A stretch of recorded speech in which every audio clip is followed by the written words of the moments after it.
ज्ञान सरोवर में आप सभी का फिर से एक बार स्वागत है।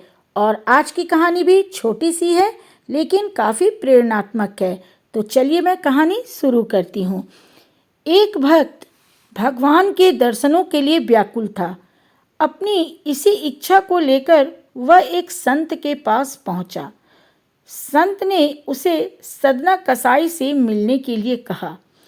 भक्त को देखते ही सदना कसाई बोला, तुम भगवान से मिलना चाहते हो?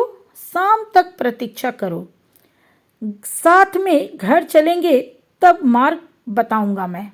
यानी कि सदना कसाई ने उस भक्त को कहा कि जब शाम को मैं घर जाऊंगा तो उसी वक्त तुम्हें मैं मार्ग बताऊंगा। भक्त को आश्चर्य हुआ कि सदना उसके मन की बात कैसे समझ गया, जबकि अभी तो उसने उस सदना कसाई को अपने मन की बात कही भी नहीं है। खैर, शाम होने पर सदना भक्त को लेकर घर पहुंचा। वहां उसने अपने पिता की सेवा की, बच्चों को प्यार किया और पत्नी से घर का हाल चाल पूछा। इतना करके उसने भक्त की ओर देखा।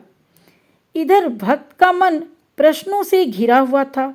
वह सोच रहा था कि भला एक कसाई मुझे ईश्वर प्राप्ति का मार्ग कैसे बता सकता है। वह ऐसा सोच ही रहा था कि सदना उसे संबोधित करते हुए बोला, बंधु, तुम सोच रहे होगे कि जो मार्ग संत नहीं बता पाए वह एक कसाई क्या बता पाएगा। कसाई कुल में जन्म लेना तो मेरे हाथ में नहीं था, वह तो मैं नहीं बदल सकता था, परंतु जीवन के प्रति दृष्टिकोण को बदलना मेरे लिए संभव था। मैंने जाना कि पिता, पत्नी, बच्चों व समाज के प्रति मेरे उत्तरदायित्व हैं। उन्हें निष्काम भाव से पूर्ण करते हुए मैं भगवान का नाम लेता रहता हूँ और वे भी प्रति क्षण अपनी उपस्थिति का आभास मुझे कराते रहते हैं। सदना कसाई की बात सुनकर उस भक्त की आंखें खुल गई। उसे ईश्वर प्राप्ति का मार्ग मिल गया।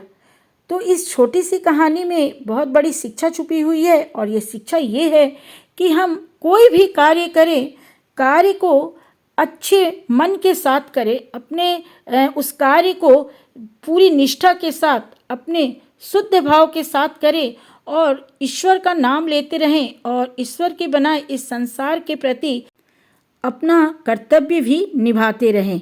यही ईश्वर प्राप्ति का सही मार्ग है। तो आज की कहानी मैं यहीं पे ख़त्म कर रही हूँ। आशा है कि आपको ये कहानी ज़रूर अच्छी लगी होगी। अगली बार मैं फिर आऊँगी किसी नई लघु कथा के साथ। तब तक के लिए जय हिंद, जय भारत।